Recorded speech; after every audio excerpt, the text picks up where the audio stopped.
Well, a very festive season too. And at this point of time, 2020 is actually a marked change in our lives. And that is where life skill education is very important.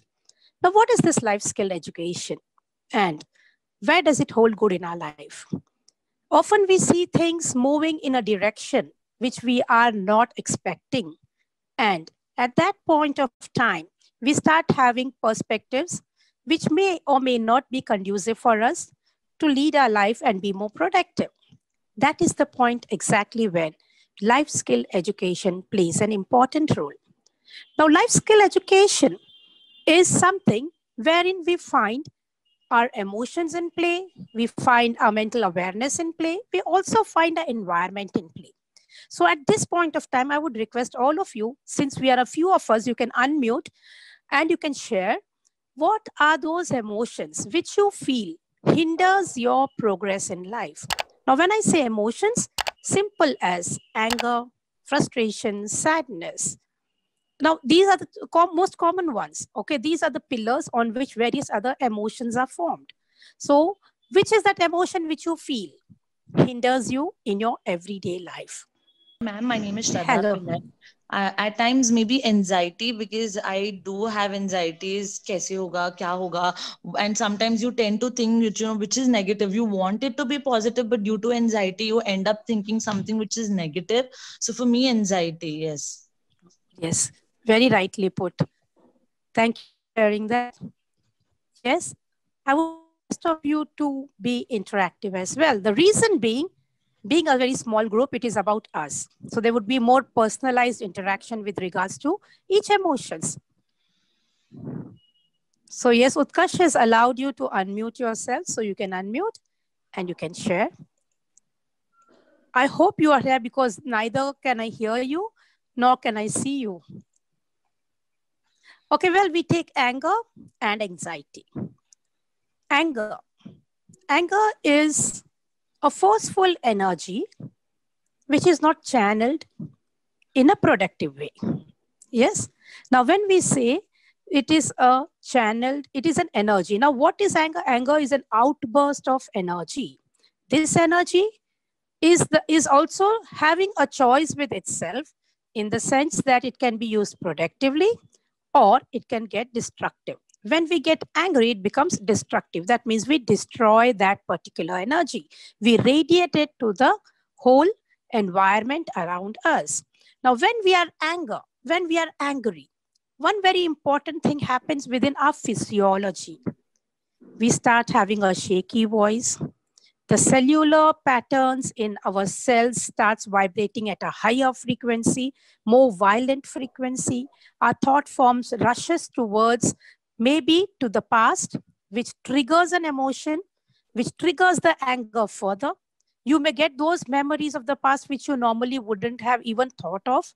So it builds up, it adds fuel to this particular emotion called anger. Anger is a fiery emotion. That means it leaves things disrupted once it is over. It is like a tsunami. So when we talk about anger, there can be violent interruptions in your thought process, which makes you go back to the past, remember an episode which was not very happy, bring it and fuel your anger. So anger as an emotion, again, I said there are choices. We are human beings with our emotions, but with that emotions, we also have a tool called as a choice. So emotion of anger comes due to reactions. We will be talking about reactions. And if that reaction is replaced with a response, then anger will not be fueled and there wouldn't be a distraction. Coming to frustration. Frustration is an inability to see what is happening in and around you and which is not conducive to your own mindset. That created another disruption which self-sabotages a person. That is, a person who is frustrated will tend to frustrate himself further to such an extent that you start radiating it to your environment in a very subtle way. A frustrated person will have a different energy as compared to an angry person. Frustration can lead to anger. Frustration can lead to depression. That is extreme communication or no communication. So this is the concept with regards to frustration. Anxiety. A person who gets anxious is living more in the future than in the present. And because the future is uncontrollable, you feel the present is also uncontrollable and create an environment where everything becomes uncontrollable. So today, when we see anger, frustration, anxiety, these three concepts are continuously churning within us. These three aspects of life are one which disables our life. Now, these are not just three. In permutations and combinations, there are thousands of emotions which can keep coming up. A person can get angry and frustrated at the same time. A person can be angry because he's anxious and because of that can get frustrated. So there are various permutations and combinations. As teachers, because this particular talk is with regards to teachers. Teachers play a very important role. You are leading your class. You are leading yourself to becoming a role model when you are in front of the class. So this role model is not something like you jump into when you're in the class. Again, you jump out when you are not in the class. It is something which you have to live. You have to walk the talk.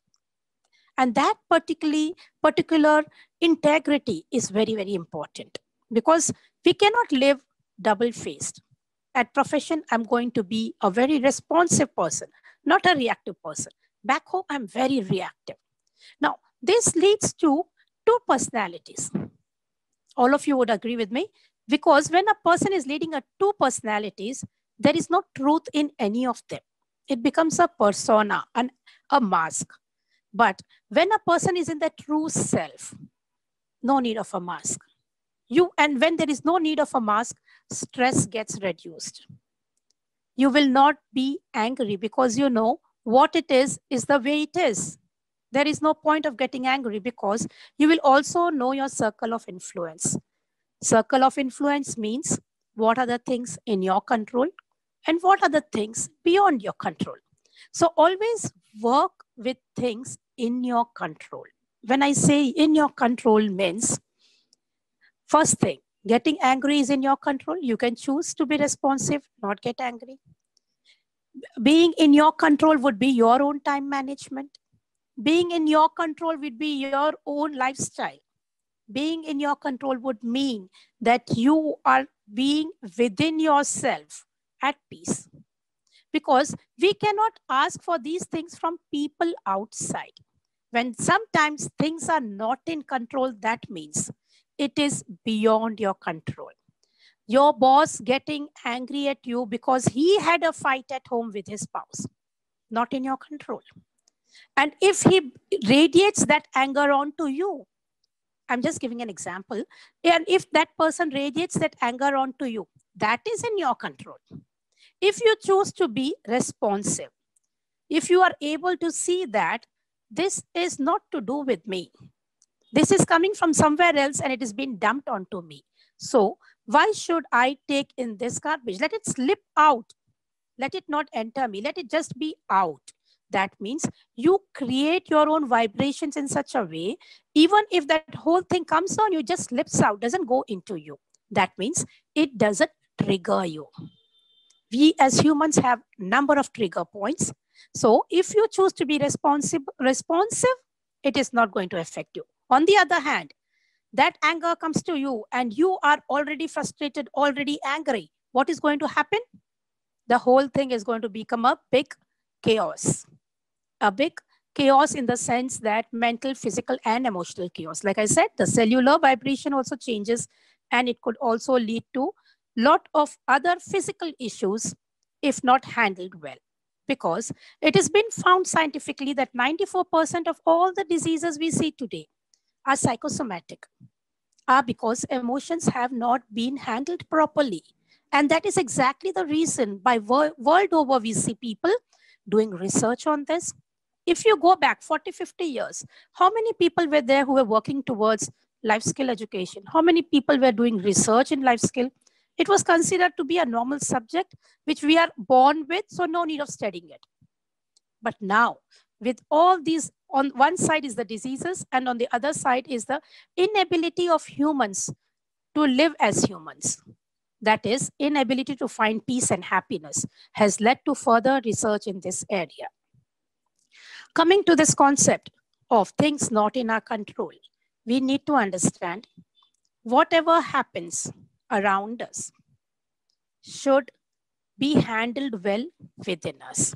That is, we should be able to handle those aspects which are happening around us within us in such a way that it doesn't create any sort of a physical, mental, or emotional issue. Now, let me come to a story here. There was once a boss, the owner of a large corporation, generally a very, very gentle person who would take care of all the people who were working with him and of all the employees, even at the shop floor. Once in the morning, as he was about to leave for office, something happened and there was a tussle between the husband and the wife. At this point of time, his anger flared up. Generally not very angry, but this day his anger flared up. And he went to office. So the first person to meet was his driver. The driver greets him and he greets him back very rudely because that is what he has emotionally within him. So what we have within us is what we radiate. The driver feels surprised. He doesn't know what is happening, but anyway, it's his job. So he takes his boss to the office. There the gate person, the security greets him, again the same anger thrashed out. Now this person is again disturbed. What happened to him? Generally a very, very soft-spoken person. At the office, he reaches his cabin and the supervisor comes in. The supervisor greets him and is about to share something with regards to their work. And just at that point of time, he flares up and all that pent-up anger or frustration, which was within him, is thrown out to this particular supervisor. Now the supervisor is totally lost because he had not heard such words from him and he had not seen such a behavior from him. And this particular supervisor was actually not very emotionally intelligent or couldn't manage the emotion. In his fist of anger, goes and starts blasting all the people who work under him. Under this whole pyramid of their work area, there is one particular worker who works on the shop floor, who is a very sensitive person. He takes it to heart and he goes home.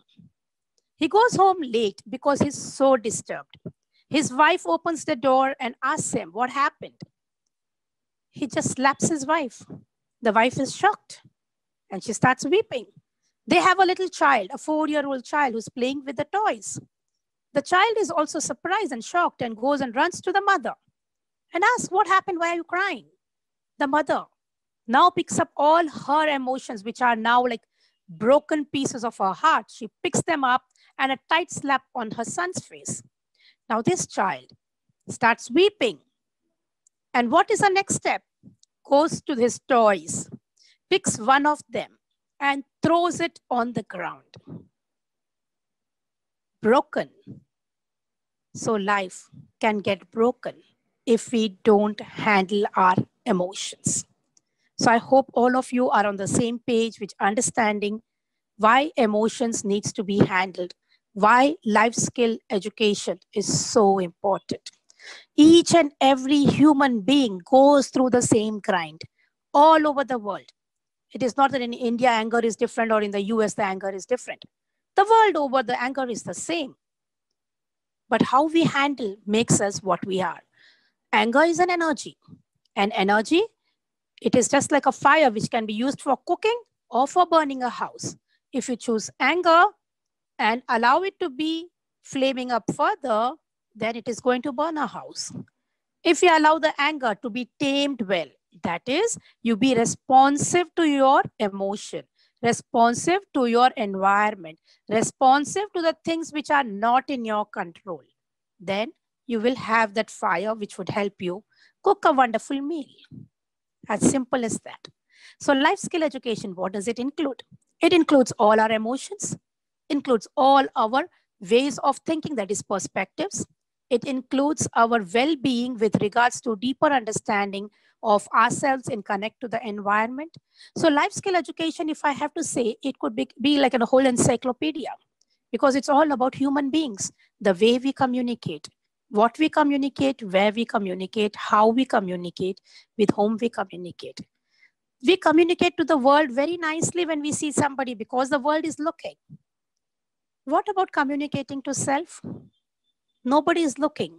So often we sabotage ourselves. If something goes wrong, I'm good for nothing. Why me? Something is wrong with my luck. X, Y, Z statements start coming up. So this is our intrapersonal communication which we have. Now this intrapersonal communication is the true communication we have with ourselves.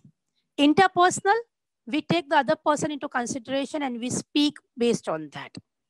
If that is the case, why don't we be more conscious about how we communicate to ourselves?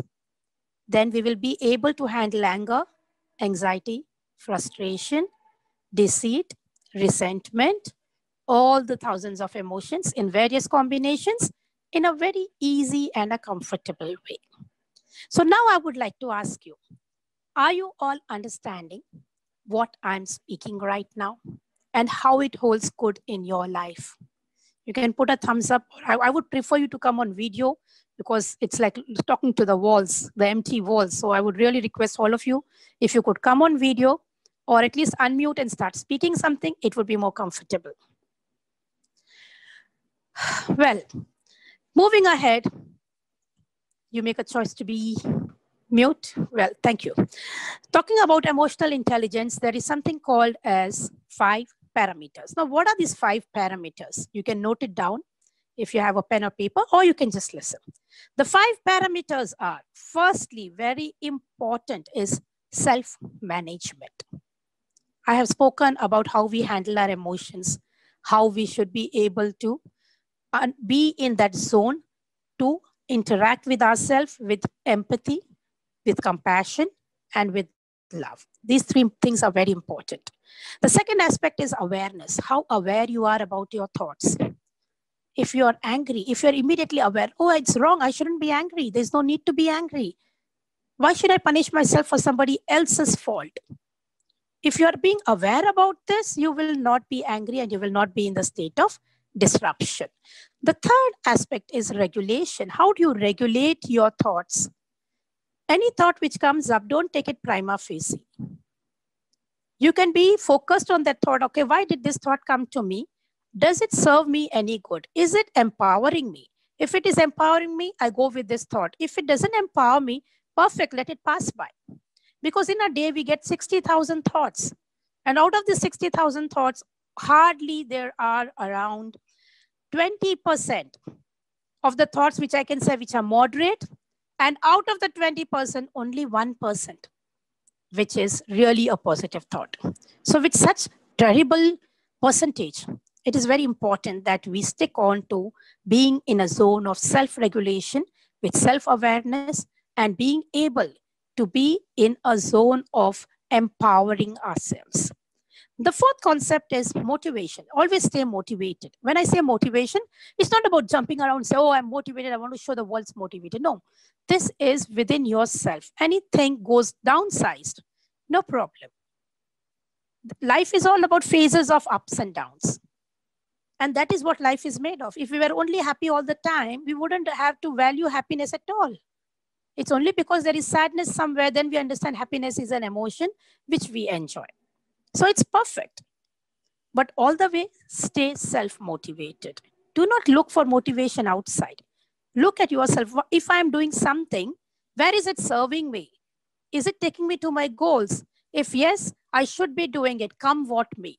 That should be the attitude, and that will help you move ahead.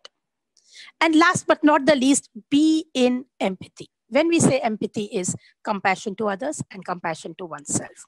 A person who is empathetic will understand that the environment which brings in certain things which are not very happy to us is coming from a zone of discomfort from their side. We need not bring it into our lives and create a distorted personality within us. It is perfect for others to be the way they are. They have a reason to be the way they are, and we have a reason to be the way we are. So when we are coming from a space of empathy, we understand every human being is different, and we are here not to judge anybody and not to take over others' emotions onto ourselves. If a person comes with anger and starts blasting you, you have a choice to just remain quiet. Okay, fine, you finish it off. It's okay. But at the same time, what you say, the words you say, nothing in me should be triggered. I don't allow anything within me to be triggered, because no sooner you get triggered, you become a part of their story. You become a part of their emotion. That means they start ruling your life. Choose to rule your own life. Choose to be in control of your own life. Things beyond your control, let it be. If you are calm, you will be able to see the solutions. If you're calm, you will be able to see from which zone that is coming. And you will also be able to take a right decision only when you are calm. So on that note, these are the 5 important parameters of understanding your own beingness with regards to being emotionally intelligent, being mentally well, and also radiate the same to your environment. As teachers, these 5 important pointers are very important, because if a teacher is not handling herself or himself in a proper zone, it is definitely going to affect your work. It's going to definitely radiate to the children, which is not teaching is about, right? Teaching is about being a role model. So these 5 important pointers, practice it on a regular basis. I will quickly run through the 5 pointers. The first pointer is self-management. Second is awareness. And third is regulation. Then there is motivation. And lastly, not the least, is empathy. If you're able to follow these 5 things, I guess you are very much emotionally balanced, emotionally intelligent, adaptably intelligent, and you are on the step of a beautiful zone wherein life skill education begins. An angry teacher will only activate anger and trigger anger in children, trigger anger in their own colleagues, with their colleagues, trigger anger in their whole work environment. So emotions by themselves spread like wildfire. It doesn't need time. Thank you so much, Mr. Mukesh. So coming to the next point, very important. How are we able to create an identity which is conducive of this particular aspect of emotionally intelligent, adaptable, and able to see that you radiate peace, happiness, and a learning environment for all? Children learn the best when they are emotionally well handled. This is a very, very, I would say it's a basic thing, but much researched upon now. Now, when we look at the way the children interact in a happy class and the way children interact in a class which is not being handled in a way which is conducive for learning. Now, this was part of my research as well. We found that children enjoyed the class of music, art, and somewhere down the line, the classes, now I'm talking this of students 5th to 7th, and the children who were attending the math class, which was handled by a teacher who was more structured with regards to the teaching, completing the portion. One side, other side, the teacher who used creative methods of mathematics. We found a huge disparity. In the class which was more about completing the syllabus, sticking to the syllabus, there the children who were already interested in math did very well. But 80% of the children who were not having much, who were not very interested in math, they dropped down from being 50% to getting 30% or just pass marks. So this is the statistics which shows that creativity in education is very important. And in 2015, I founded the Creativity in Education, the whole syllabus with life skill education. And it was well accepted by the P Ward in Mumbai, wherein we had around 300 schools which took this up.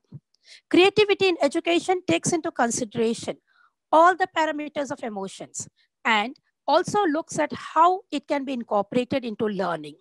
So we had various forms of teaching mathematics, the same mathematics, how it could be taught with the use of Lego, how it could be taught with the concepts of architecture. And with this, you won't believe it, the results which we got was amazing. Students who were not very good with those mathematical concepts or not good with the physics concepts, they did very nicely just because we introduced creativity in education. So I guess now it's a time that each and every school looks at introducing creativity in education, because when we are doing things such as building up something to understand the concepts, there's a lot of teamwork. Games and sports, yes, they play a role, but again, how are they played? Are they on field? Are they in class? Is there something called as a psychogeometrics there? Are we using the NLP there? Are we using their creative with regards to giving them the freedom to do things and finally come to an outcome which is the main objective? So yes, sports and all these can be put in, but majorly when I talk about creativity in education, it takes into all the art forms, it takes in all the aspects with regards to construction, because physics and mathematics were taught to be very good. We use color forms, we use geometric forms, and sports comes in when we look at the physical fitness along with creativity in education. So yes, it's a wonderful thing to bring this together. Now, when we are talking about emotional intelligence, you look at the behavior of children. When they are happy, how they behave. And when they are not happy, what happens to their own whole personality. Now, a child who is happy will have a learning capability, a grasping and an absorption capability, which will go directly to his hypothalamus. That is, it will go to its main storage. The child will remember forever. Let me give you an example. How many of us remember the teacher whom we disliked the most during our school days? The teacher whom we disliked the most, whom we felt should never have been in our life. You know, it happens. And how many of you would remember the teacher whom you liked the most? Now the experiences given, thank you so much, Utkarsh and Shraddha. The teacher who gives us experiences which are creating an emotion, a strong emotion, is remembered forever. Both type, both the type, the best, the teacher who made us the happiest and the teacher who made our lives the deadliest. So both of these, now why? Because strong emotions are connected. These teachers have created a strong emotion in us, and somewhere down the line, we start liking or hating the subject based on the emotion the teacher created. So this is a great food for thought. Do you want to be a teacher?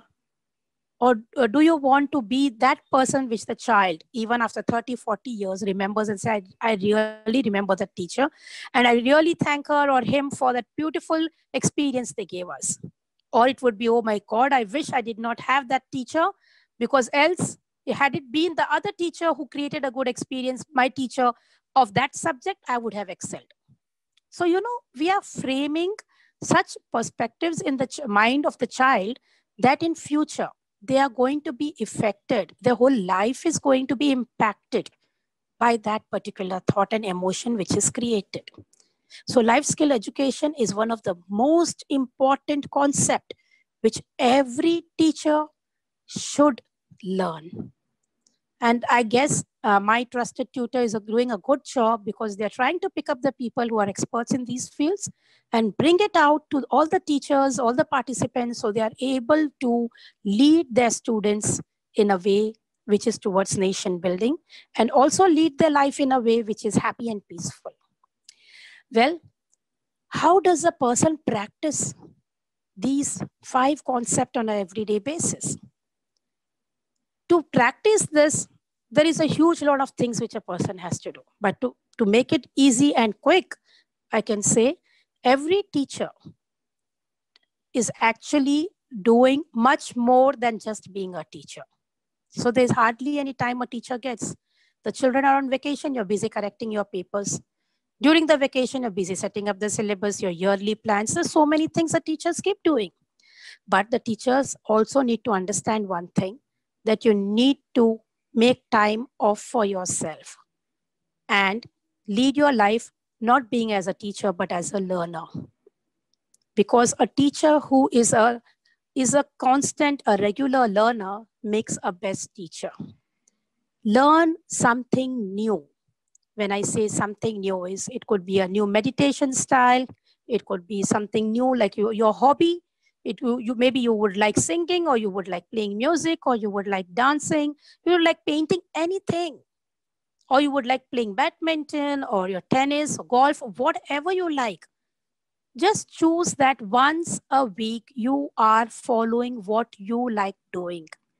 Because when a person starts using their innate gifts, and which comes out with ease, and they enjoy that, they are able to create their own influence, the circle of influence, in a stronger way. That is, you rewire your brain to look at life in a way which is more positive. And secondly, it will keep you self-motivated. So I guess all of you can do that. Find your passion, and at least once a week, make time and learn something new. Do something which you always loved doing. Do not wait for your retirement, because we never know what's tomorrow. Live in the now. To release anxiety, practice mindfulness. And if you want to release your frustration, allow others to do their work and do not allow them to trigger their emotions onto you. Anger, you know, it is an outburst of energy. Channelize it well without affecting your own personality. Since these were the 3 emotions which came up, I'm speaking about them. So I guess it's time to say a quick bye. So if you want to connect to me, you can look into my website, which is my name, sujatasinghi.com. You can follow me on Instagram, DSS by Dr. Sujata Singhi. And you can read the blogs, which you will be able to see on my website, which will help you have insight about these concepts of life skill education and about understanding the importance in our lives. You can watch the YouTube for many more videos of my talks and the testimonials. On that note, time to say bye.